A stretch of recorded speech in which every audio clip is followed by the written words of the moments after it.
시간 하나님께서 우리에게 주시는 말씀을 같은 목소리를 읽도록 하겠습니다. 출애굽기 6장 1절부터 9절까지의 말씀입니다.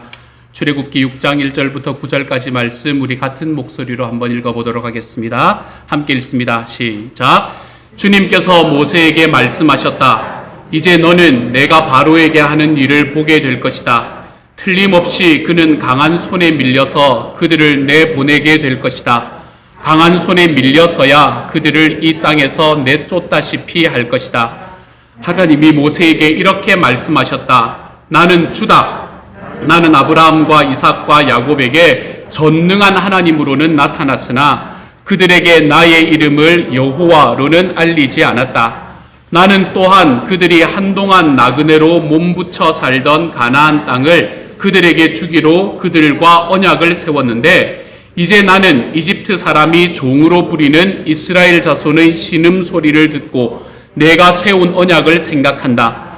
그러므로 너는 이스라엘 자손에게 말하여라. 나는 주다. 나는 이집트 사람들이 너희를 강제로 부리지 못하게 거기에서 너희를 이끌어내고 그 종살이에서 너희를 건지고 나의 팔을 펴서 큰 심판을 내리면서 너희를 구하여 내겠다. 그래서 너희를 나의 백성으로 삼고 나는 너희의 하나님이 될 것이다. 그러면 너희는 내가 주, 곧 너희를 이집트 사람의 강제 노동에서 이끌어낸 너희의 하나님임을 알게 될 것이다. 내가 아브라함과 이삭과 야곱에게 주기로 손을 들어 맹세한 그 땅으로 너희를 데리고 가서 그 땅을 너희에게 주어 너희의 소유가 되게 하겠다. 나는 주다. 모세가 이스라엘 자손에게 이와 같이 전하였으나 그들은 무거운 노동에 지치고 기가 죽어서 모세의 말을 들으려고 하지 않았다. 아멘. 제가 별로 문학적이지 못한 사람이지만 저는 오늘의 설교를 도종환 시인의 흔들리며 피는 꽃이라는 시로 한번 열어보려고 합니다. 그 시는 이렇게 우리에게 이야기합니다. 흔들리지 않고 피는 꽃이 어디 있으랴.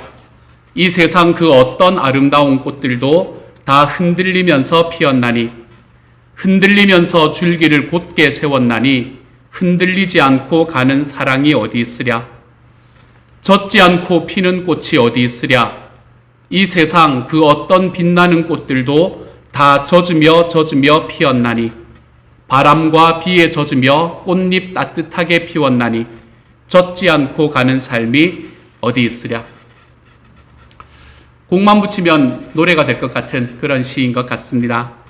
저는 꽃이 어떻게 자라고 꽃이 어떻게 꽃이 열매를 맺나요?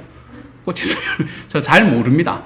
제가 이 꽃에 대해서는 잘 모르는 것이 많습니다. 어쩌면 저보다는 이상세 목사님이 훨씬 더 잘 아실 것 같습니다. 고등학교 때 작물에 대해서 전문적으로 배우셨거든요. 너무나 잘 아시겠죠, 그렇죠? 하지만 저는 꽃은 잘 모르지만, 작물은 잘 모르지만 그리스도인의 삶에 대해서는 좀 압니다. 꽃이 그런 것처럼 그리스도인들도 이 땅에서 살아가는 동안에 끊임없이 흔들리며 살아가야 하는 겁니다. 흔들리지 않고 피는 꽃이 없듯 흔들리지 않고 성장하는 믿음도 없습니다. 세상의 소리는 끊임없이 우리를 흔들어댑니다. 이게 맞다더라. 저게 옳다더라. 저렇게 하면 그 사람은 이렇대더라. 저 사람은 이렇게 말했대더라. 이렇게 하면 돈을 더 잘 벌 수 있대더라. 저렇게 하면 자녀가 더 성공할 수 있대더라. 등등등. 이렇듯 우리 귀에 들려오는 수없는 세상의 흔들림에 굴복하면 우리는 가시덤불 속에 떨어진 씨앗처럼 결국에는 사그러들고 말 것입니다. 하지만 그 흔들림을 극복하면 우리는 보다 든든하게 성장해 나가게 되는 것이죠. 그리고 이 삶 속의 흔들림, 이것은 우리가 불편해질 때에 더 커지는 것 같습니다. 출애굽기의 말씀이 그렇습니다. 하나님께서 호렙산에서 모세를 부르시고 그에게 말씀을 주신 후에 부르고 말씀도 주셨으면 좀 더 편해졌으면 좋겠는데 그 후에는 모든 사람들의 삶이 다 불편해져 버리고 말았습니다. 모세는 자기가 결국 결코 만족할 수 없는 삶이기는 했지만 그래도 지난 40년 동안의 미디안 광야에 익숙해져 버렸던 그 목자의 삶을 접고 이제 고단한 인생을 시작하게 되었지요. 이스라엘 백성들은 어떻습니까? 그들 역시 그동안 자기가 살아왔던 삶이 결코 행복했다고 말할 수는 없었지만 모세라는 인물이 나타난 이후에는 그들의 고된 삶이 더 고되어지기만 했습니다. 심지어는 이집트의 왕이었던 바로도 그동안은 아무런 문제 없이 이스라엘 민족들을 노예로 잘 부리고 있었는데 이 좀 신경 쓰이는 존재, 어릴 때 자기가 알았던 사람이니까 더 신경이 쓰이겠죠. 그렇죠? 이 신경 쓰이는 존재였던 모세라는 사람이 나타나니까 그 사람도 이 바로도 자기 심기가 불편해지고 말았습니다. 여러분, 왜 불편해졌을까요? 하나님의 말씀이 있는데, 하나님의 사명이 거기 있는데 왜 불편해졌을까요? 하나님의 말씀이 임하자 그 어떤 사람도 예전의 삶에 안주하는 것이 불가능해졌기 때문입니다. 그렇기 때문에 불편해지기 시작하는 거예요. 하나님의 말씀은 우리가 주님을 올바로 알지 못할 때 머물렀던 삶에 더 이상 안주할 수 없도록 만드는 것이 맞습니다. 그런데 하나님의 백성들의 모습을 보면 그저 불편한 정도, 요거를 좀 더 넘어서고 있는 것을 보게 됩니다. 이스라엘 백성들은 자기에게 모세가 오고 난 다음에 일어났던 일이 너무도 힘들어서 속이 다 상하고 심지어는 악이 바짝바짝 타올라서 모세와 아론의 가슴에 대못을 박는 말들을 하기 시작을 했었지요.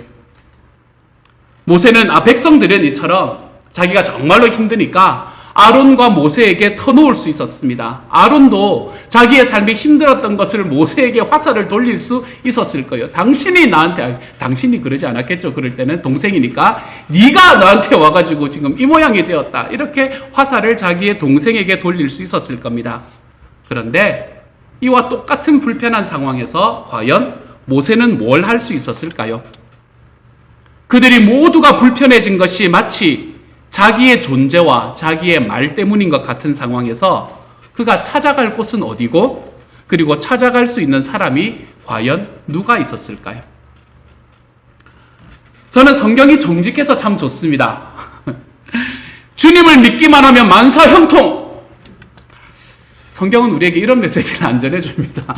이런 메시지를 전해주면 얼마나 좋을까요? 근데 이런 메시지를 전해주지 않고 우리 삶에서 경험하는 모습을 성경의 인물들도 동일하게 경험하는 모습으로 그려주므로 우리가 어떻게 살아가야 하는지를 보여줘서 참 좋습니다. 오늘 본문도 그렇습니다. 우리가 읽은 말씀은 하나님께 대한 믿음의 순종과 결단이 우리의 삶에서 고통과 어려움을 가중시킬 수 있다고 정직하게 경고합니다. 그러면 그럴 때 우리는 어떻게 해야 하는 건가요? 아니, 조금 더 단순하게 질문해 보면 순종이 고통을 가져온다고 해도 우리는 순종해야 하는 걸까요? 좀 더 직접적으로 질문하면요. 여러분은 순종할 건가요? 그런 상황이 오면 우리 삶을 바라보면 순종이 고통을 가져올 때가 있습니다. 우리가 함께 나누고 있는 출애굽기의 모세가 대표적인 사람이었지요. 모세는 지금 이중의 실패를 경험하고 있습니다, 여러분. 그는 바로에게서 거절당했습니다. 좀 아는 사람이니까 이야기를 좀 들어주지 않을까라는 마음이 그의 마음에 있었을지도 모릅니다. 하지만 그에게 단호하게 거절당합니다. 근데 이것만 그의 실패가 아니었어요. 모세는 자기의 백성들에게도 거절당했습니다. 여러분, 바로에게도 거절당하고 자기가 자기의 삶을 다 버리고도 그 사람들을 위해서 힘써서 노력하고 있는 그 사람들조차 자기를 거절했는데 그래도 모세가 이 일을 해야 하는 것일까요? 백성들 자신이 원하지 않는데 그들을 해방시키고 그들에게 자유를 주는 일이 모세가 할 가치가 있는 일일까요? 모세뿐만이 아니라 종종 하나님의 종들은 이런 상황을 경험하고 하였습니다. 많은 하나님의 선지자들이 그리고 사도들이 교회의 역사 속에서 수많은 주님의 종들이 이와 동일한 일들을 경험한 것을 우리는 역사를 통해서 알 수 있습니다. 복음을 원치 않은 사람들에게도 복음을 가져다 줘야 했기 때문에 수많은 선교사님들이 목숨을 잃었었고요. 주님을 섬기는 일은 때로, 아니 종종 우리를 이런 낙심의 상황으로 인도해 가고는 합니다. 신약 성경의 예도 한번 살펴볼까요? 사도행전 16장에 나타나는 사도 바울의 사역도 또한 순종함으로 인해서 겪는 고난과 실패를 우리에게 잘 보여주고 있습니다. 비록 몇 가지의 문제가 있긴 했었습니다. 하지만 바나바와 함께했던 바울의 1차 선교 여행은 여러 열매를 맺음으로 잘 마무리가 되었습니다. 그리고 이제는 실라와 디모데와 함께 떠난 2차 선교 여행. 이 선교 여행에서 바울은 자기가 태어나고 이미 익숙한 이 아시아에서 계속해서 복음을 전할 계획이었지요. 그래서 아시아의 서쪽 끝인 항구가 이 드로아라는 항구였거든요. 이 드로아라는 항구에 도착을 했지만 거기에서 바다를 건너갈 마음이 전혀 없었고요. 사도 바울은 거기에서 방향을 동쪽으로 돌려서 아시아 대륙에서만 복음을 전하려고 계획하고 있었습니다. 그런데 성령님께서 아시아에서 복음 전하는 것을 막기 시작하시는 거예요. 그리고 유럽으로 이 전도팀의 방향을 돌리게 강권적으로 역사하시기 시작합니다. 이때 주님께서는 자기의 뜻을 보여주시는 통로로 하나님의 꿈을 사용하셨습니다.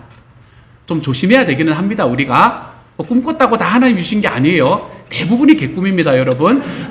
하지만 이 하나님께서는 사도 바울에게 좀 특별하게 이 꿈을 사용을 하셨어요. 환상 중에 사도 바울은 와서 자기를 도와달라는 마케도니아 사람들을 보게 됩니다. 요즘 유럽 사람과 아시아 사람들의 모양이 좀 다르잖아요. 그때도 좀 달랐나 보죠. 그렇죠? 딱 보니까 마케도니아 사람이라는 게 느껴졌나 봐요. 마케도니아는 유럽이었거든요. 이 환상을 본 바울은 이것이 하나님의 뜻임을 인정하고 유럽의 첫 번째 관문인 마케도니아의 지역으로 발걸음을 돌립니다.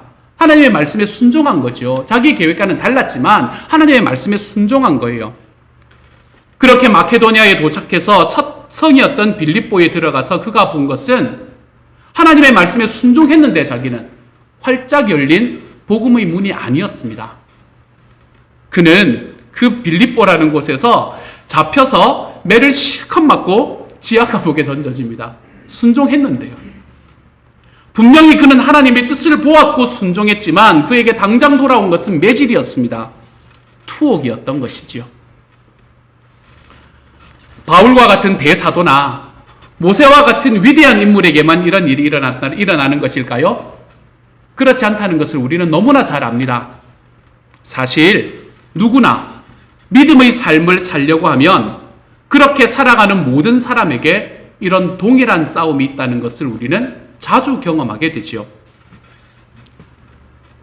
출애굽기에서 이 바로의 완고한 모습이 대변하는 것은 한 영혼이 하나님의 자녀가 되는 과정에서 얼마나 치열한 영적 전쟁이 일어나는가, 이것을 우리에게 보여주는 말씀입니다. 마귀는 절대로 한 영혼도 손쉽게 내어주지를 않습니다. 여러분, VIP를 섬기는데 VIP 섬기는 게 힘드시죠? 당연합니다, 여러분. 그게 어떻게 당연한 일이 아닐까요? 마귀는 결코 한 영혼도 손쉽게 내어주지를 않습니다. 우리가 누군가를 전도하려고 한다면 그 상황에서 싸워야 하는 영적 전쟁은 상상을 초월하는 정도의 전쟁이 됩니다.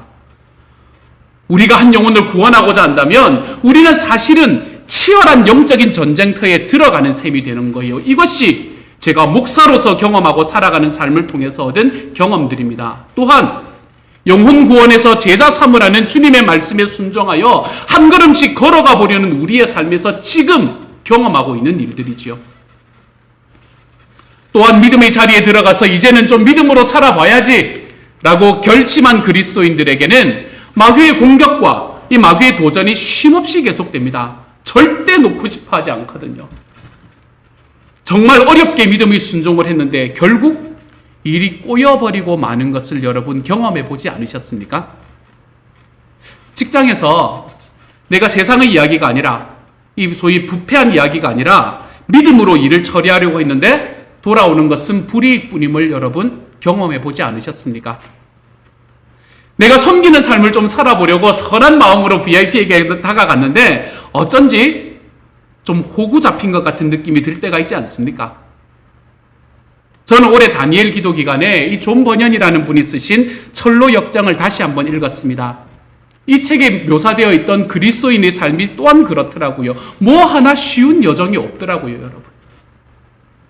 믿음으로 살고 믿음을 지키려고 할 때 그리스도인들의 삶의 삶 속에는 영적인 전쟁이 일어납니다.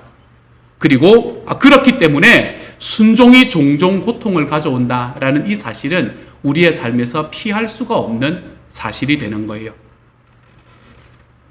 이런 상황에 빠져 있던 모세, 이 모세는 과연 지금 어디로 갈 수 있고 어디에다 자기의 속상함을 토로할 수 있었을까요? 사람들은 모두가 자기만을 쳐다보고 있는 상황에서 그는 다른 누군가에게 솔직하게 말할 수 있는 상황이 아니었을 겁니다. 그러므로 모세에게는 지금 하나님밖에 나아갈 곳이 없었어요. 아무도 그의 이야기를 이해할 사람은 없습니다. 그래서 그는 하나님 앞에 나아갔지요. 5장 20절과 21절의 말씀, 우리 두 절의 말씀을 같이 한번 읽어봅니다. 시작. 그들은 이렇게 말하였다. 주님께서 당신들을 내려다보시고 벌을 내리시면 좋겠소. 당신들 때문에 바로와 그의 신하들이 우리를 미워하고 있소. 당신들은 그들의 손에 우리를 죽일 수 있는 칼을 쥐어준 셈이요. 이 말을 듣고서 모세는 주님께 돌아와서 호소하였다. 여기서 그들은 누굴 말하는 걸까요? 백성들 이야기합니다. 백성들. 내가 이 백성들을 위해서 내가 가지고 있던 모든 안락함들을 다 버리고 나의 생명조차 아깝게 여기지 않고 이 백성의 구원을 위해서 내가 여기 왔는데 그 사람들이 하는 이야기들은 뭡니까? 내가 주님께서 당신들을 내려다보시고 당신들은 누군가 하면 모세와 아론입니다. 모세와 아론.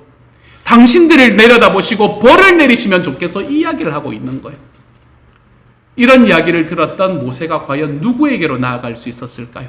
오늘의 말씀은 이 말을 듣고서 모세는 주님께 돌아와서 호소하였다 라고 이야기합니다. 아무리 생각해도 여기밖에는 갈 곳이 없었을 것 같아요.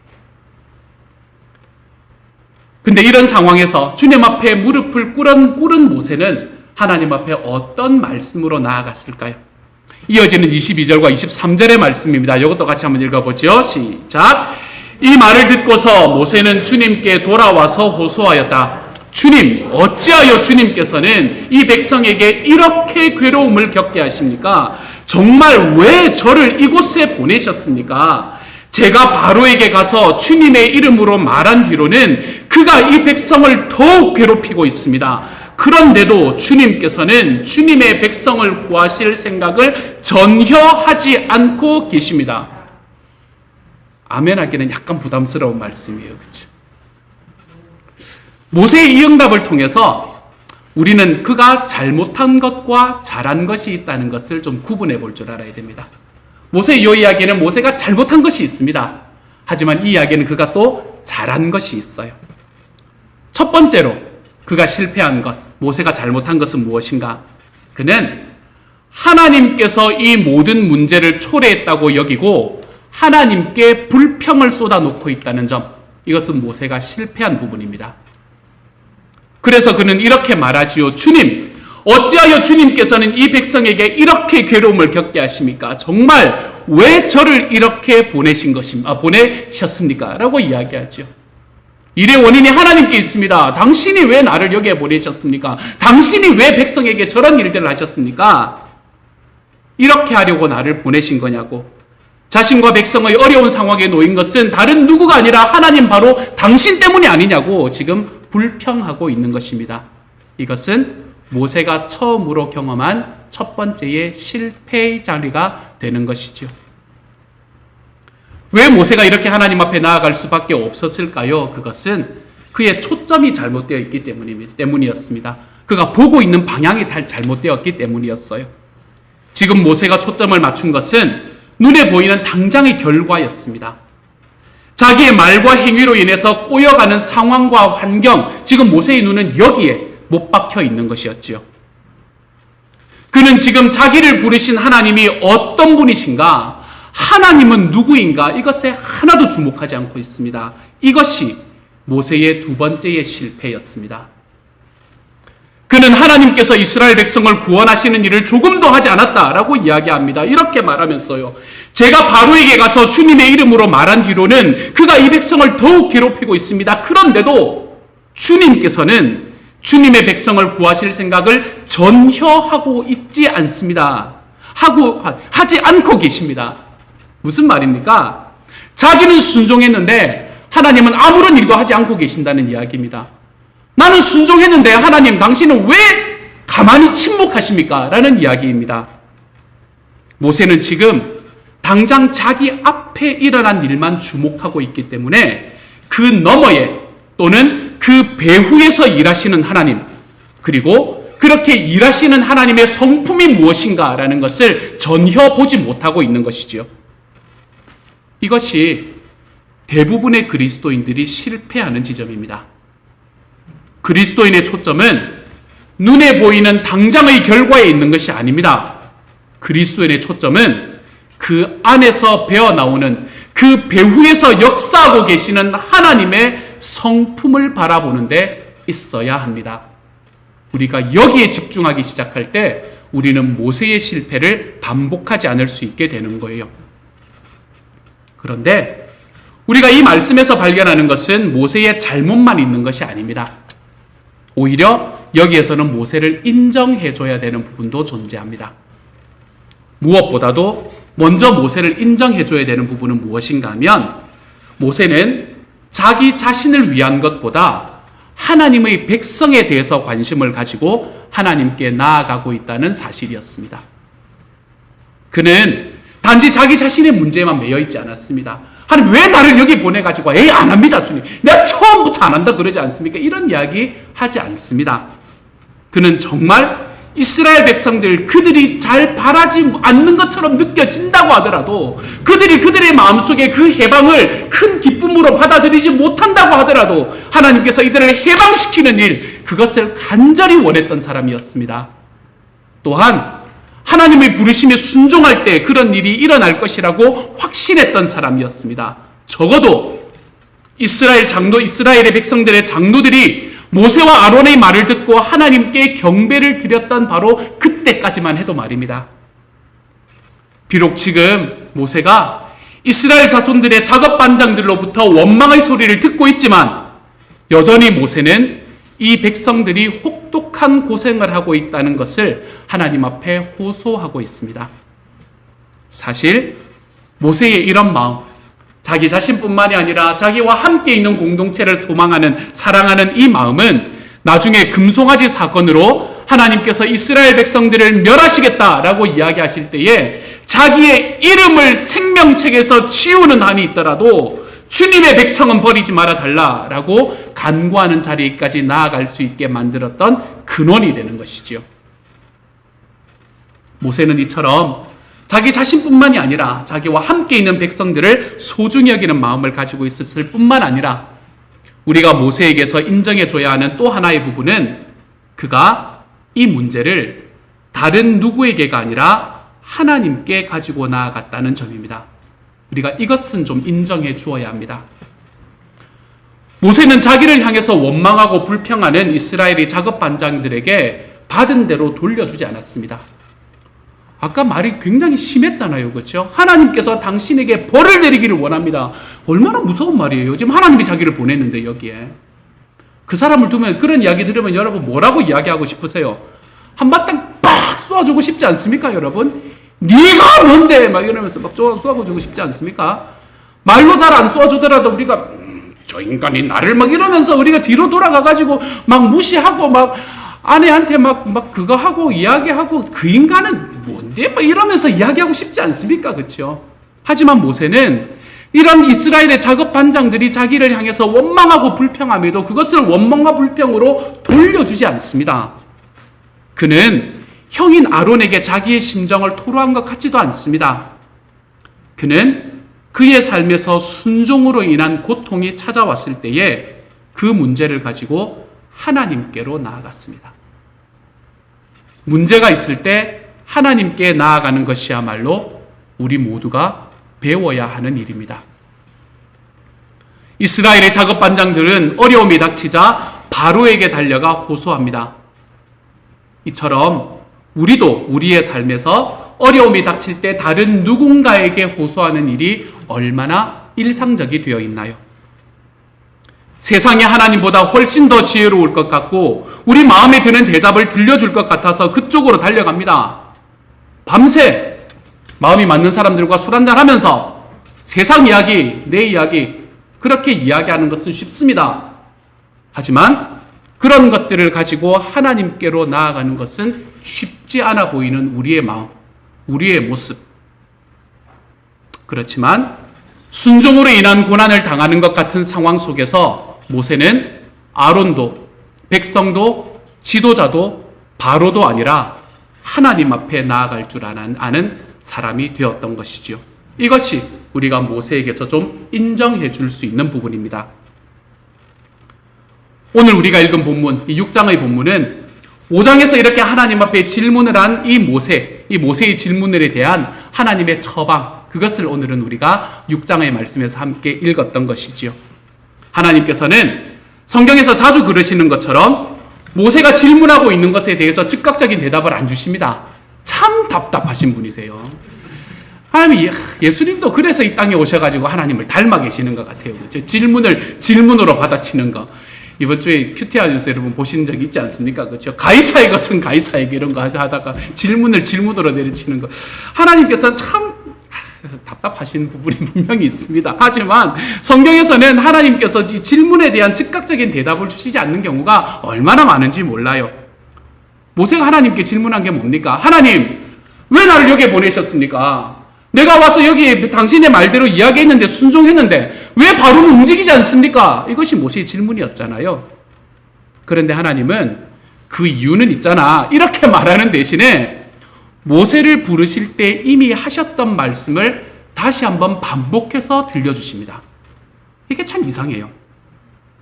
왜 하나님께서는 모세를 부르실 때 그에게 하셨던 말씀을 다시 한번 반복하심으로 응답하셨을까요? 우리는 보통 우리가 하나님 앞에 질문하면 주님께서 대답해 주시기를 바랍니다. 그렇지만 하나님께서는 우리가 원하는 그 대답보다 좀 더 근본적인 대답을 우리에게 알려주시고 싶으신 분이세요. 왜 그렇게 하시는 건가 하면 근본적으로 우리가 필요로 하는 것은 내가 살아가는 삶의 문제에 대한 정답이 아니라 내 삶 속에서 하나님을 신뢰하는 법을 배우는 것이기 때문에 그렇습니다. 하나님은 날마다 정답 A, 정답 요거, B는 요거, C일 때는 요거 이렇게 이야기해 주시는 것이 아니라 그 모든 것을 아울러 있으며 존재하는, 관통해서 존재하는 하나님에 대한 신뢰, 이것을 우리에게 가르치시기 위해서 하나님께서는 질문 하나하나에 대한 대답이 아니라 하나님은 자신이 하셨던 그 약속을 계속해서 반복해서 이야기해 주시는 것이죠. 지금 이 상황에서 하나님께서는 이미 모세에게 주신 말씀을 똑같이 반복해서 하십니다. 1절의 말씀이에요. 같이 한번 읽어보겠습니다. 시작. 이제 너는 내가 바로에게 하는 일을 보게 될 것이다. 틀림없이 그는 강한 손에 밀려서 그들을 내보내게 될 것이다. 강한 손에 밀려서야 그들을 이 땅에서 내쫓다시피 할 것이다. 아멘. 무슨 말입니까? 주님의 강한 손에 밀려서 바로가 결국 백성들을 놓아주게 될 것이다 라는 이야기입니다. 근데 이 이야기는 새로운 이야기가 아닙니다, 여러분. 이것은 출애굽기 3장과 4장에서 이미 하나님이 모세를 부르실 때 그에게 여러 번 하셨던 말씀이에요. 이걸 또 반복하고 있는 겁니다. 이것은 모세가 지금 필요로 하고 있는 것이 자기의 질문에 대한 정답이 아니다 라는 것을 하나님께서 보여주시는 겁니다. 오히려 하나님께서 이미 하신 말씀이 무엇인지를 좀 정확하게 기억해 보는 것이 그에게 필요했던 거예요. 왜냐하면 모세가 묻기 전에 하나님께서는 이미 대답하셨기 때문에 그래요. 모세가 단번에 즉석에서 바로로부터 이스라엘의 백성의 해방을 얻어낼 것이라고 기대했다면 그것은 모세가 하나님의 말씀을 정확하게 기억하지 못했기 때문에 일어난 일이었습니다. 이처럼 모세가 경험했던 낙심, 모세의 낙심과 실망은 하나님의 말씀을 정확하게 기억하지 못할 때 그는 낙심하고 실망하게 되었습니다. 하나님의 말씀에 대한 정확한 지식은 종종 우리가 겪는 실망과 낙심을 예방하는 측면이 있습니다. 전도서의 말씀은요, 해 아래 새 것이 없다라고 이야기합니다. 저는 이 말씀이 진짜 진리라고 생각합니다. 우리가 경험하는 어려움 속에서 필요한 모든 것들은 이미 주님께서 아시고 주님께서 이미 말씀해 주셨습니다. 문제는 내가 기억하지 못하고 있을 뿐이에요.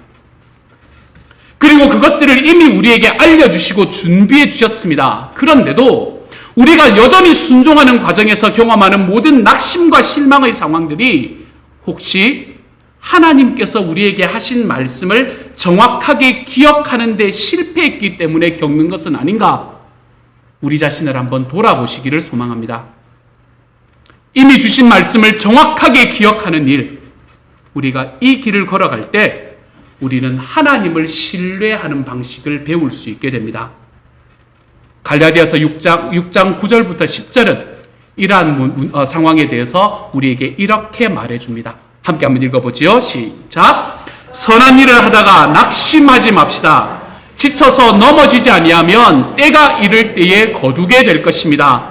그러므로 기회가 있는 동안에 모든 사람에게 선한 일을 합시다. 특히 믿음의 식구들에게는 더욱 그렇게 합시다. 아멘.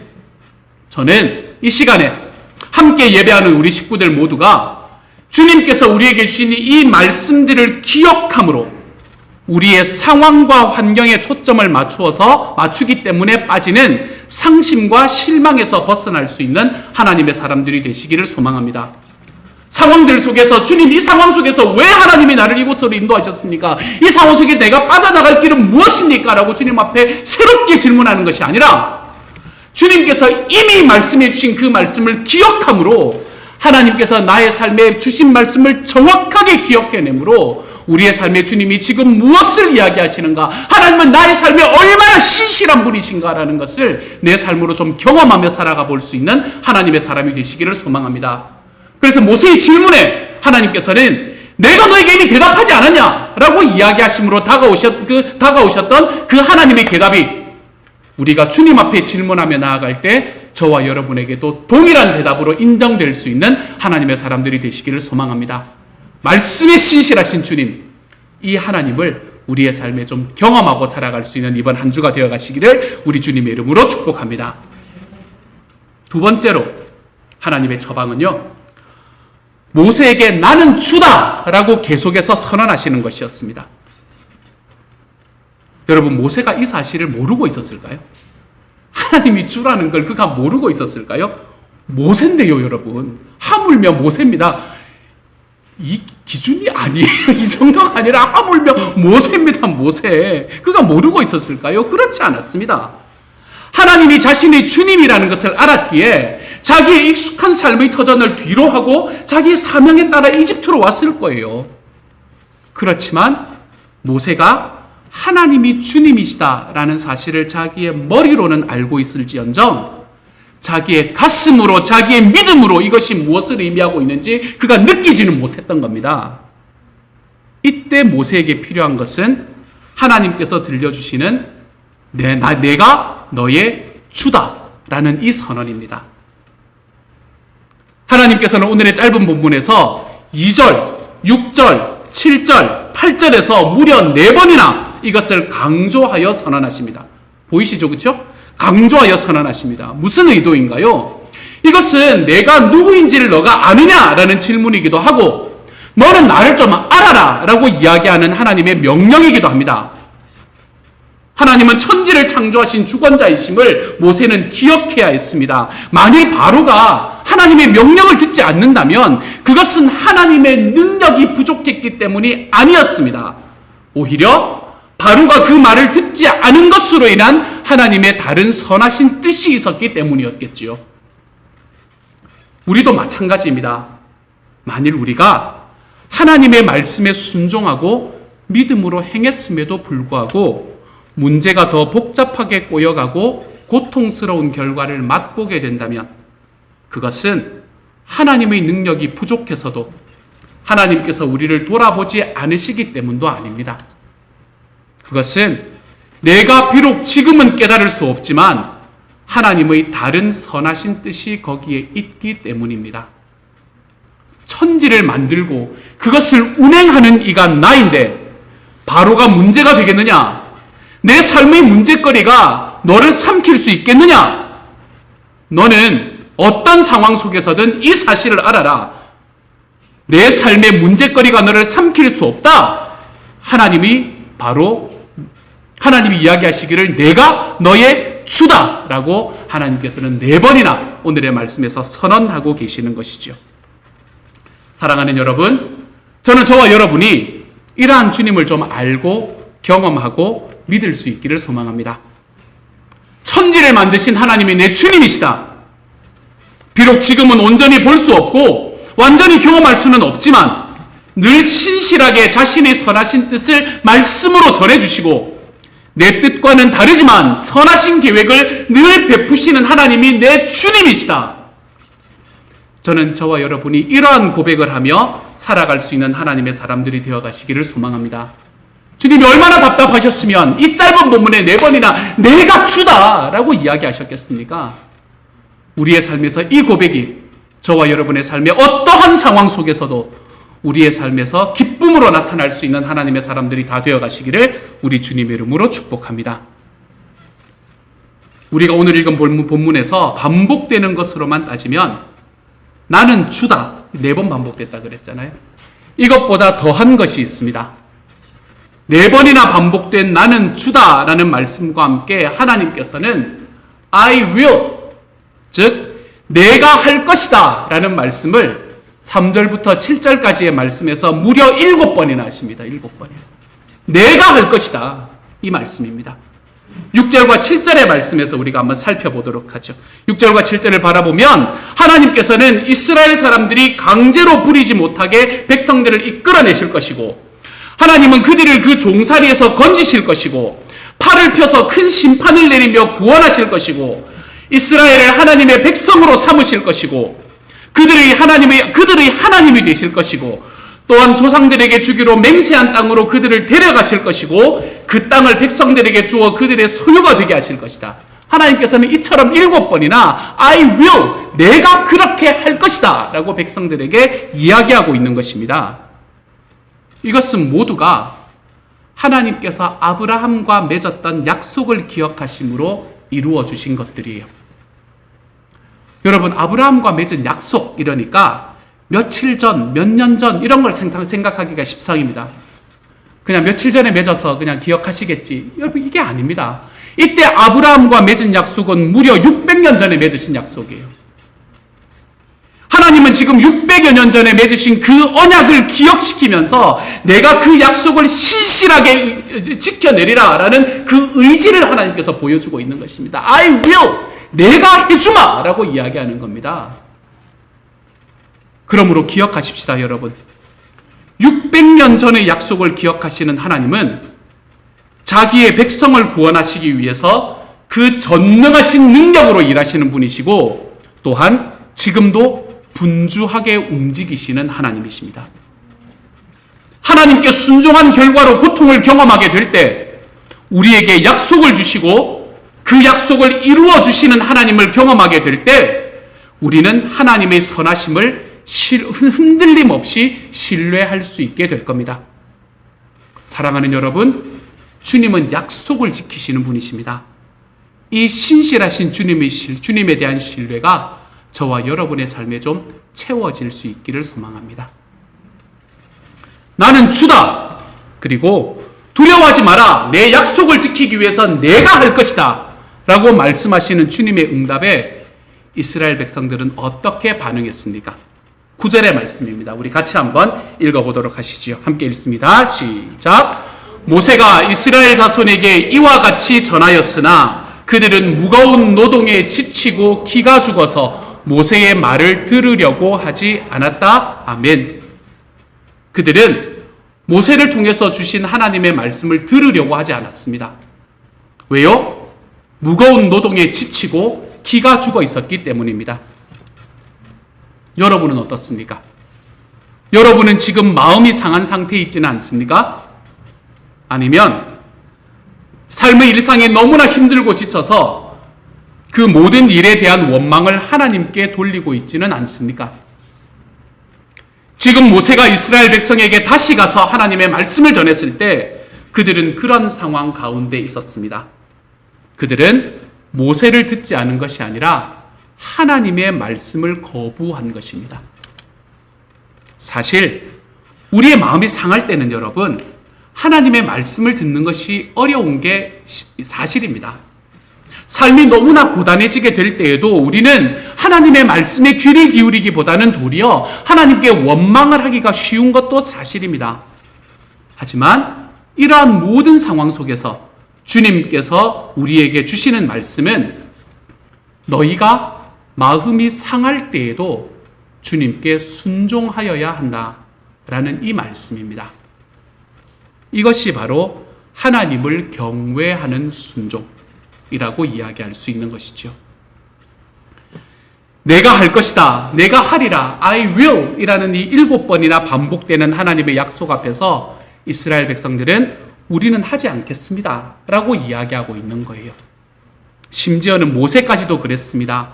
이스라엘 백성이 거부함으로 말미암아 마음이 더욱 상한 모세는 바로 앞에 가서 말씀을 전하라 라는 하나님의 명령 앞에서 이스라엘 자손도 제 말을 듣지 않는데 어찌 바로가 제 말을 듣겠습니까? 저는 입이 둔해서 말할 줄을 모릅니다 라고 하나님 앞에 이야기하면서 그분의 명령을 거절합니다. 백성들도 모세도 모두 하나님은 하시겠다고 하는데 사람들은 하지 않겠다라고 이야기합니다. 여기가 바로 우리가 서 있던 자리입니다. 죄인인 인간은 어느 누구도 하나님을 스스로 찾지 않습니다. 그러고 싶은 마음도 없고 그럴 수 있는 능력도 없습니다. 그래서 하나님이 찾아오셨습니다. 내가 하겠다라고 말씀하시면서요. 그런데 하나님의 구원의 복음을 환영하는 죄인이요 한 사람도 없습니다. 옳을 수도 있지만 불편해지거든요. 그걸 받아들이게 되면. 그래서 복음을 거부합니다. 그래서 그 안에서 영적인 전쟁이 일어나게 되는 거예요. 그런데 여러분, 여기에 한 가지 감사할 일이 있습니다. 그것은 이 전쟁에서 하나님께서 결국에 이기실 것이라는 사실입니다. 모세의 삶을 이미 알고 있는 우리는 이후의 결과가 어떻게 나오는지를 압니다.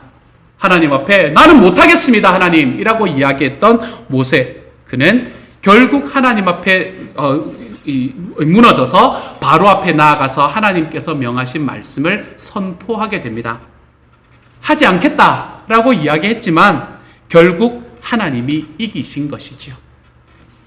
하나님은 택하신 자기 백성을 이기십니다. 불가항력적인 은혜로 찾아오셔서 그의 모든 저항하는 힘을 다 결박해버리시고 그를 이기십니다. 이것이 우리가 하나님의 자녀가 될 때 우리의 삶에 일어난 일이지요. 하나님께서 우리의 저항을 결박하고 우리를 이기셨기에 우리는 하나님께 복종하고 그분 앞에 우리를 구해달라고 구하기에 이르렀던 것이고, 그분이 이기셨기에 우리는 그분이 우리를 위해서 이루어 주신 이 구원의 은혜를 우리의 삶의 은혜로 경험하며 살아갈 수 있게 되는 것입니다. 이것이 모든 하나님의 자녀들이 살아가는 길입니다. 하나님이 우리를 이기십니다. 여기에 우리의 소망이 있습니다. 사랑하는 여러분, 우리 삶에 있는 많은 고통은 우리가 우리의 욕심으로 말미암아서 또는 우리의 실수로 말미암아서 일어나는 것들이 많습니다. 그렇지만 순종이 고통을 가져올 때도 있습니다. 이때 하나님의 말씀을 정확하게 좀 기억하십시다. 그리고 하나님의 선하신 약속을 좀 신뢰하십시다. 이해할 수 없는 일이 일어나고 있습니까? 그렇다면 그것은 하나님의 능력이 부족하기 때문이 아닙니다. 지금 우리가 이해할 수는 없지만 주님의 선하신 뜻이 그곳에서 이루어지고 있는 현장입니다. 그러므로 하나님의 말씀에 마음을 여십시오. 그리고 하나님을 경외하고 순종해 보십시오. 하지 않겠습니다, 할 수 없습니다 라고 말하는 데서 벗어나서 내가 하마 라는 주님의 말씀에 좀 의지해 보십시오. 그래서 비바람에 흔들림이 있고야 아름다운 꽃을 피우는 식물처럼 우리의 삶에서도 순종함으로 받는 고난 속에서 흔들리지만 그 과정을 겪고 난 후에야 맺히게 되는 열매들을 소망하며 우리를 이기시는 주님과 함께 순종의 삶을 지속해서 살아가 보는 하나님의 사람들이 되어 가시기를, 그런 한 주가 되어 가시기를 우리 주님의 이름으로 축복합니다. 이 시간 우리 하나님 앞에 같이 한번 기도하며 나아갑니다. 한 2분 정도 말씀 응답해서 같이 한번 기도하겠습니다.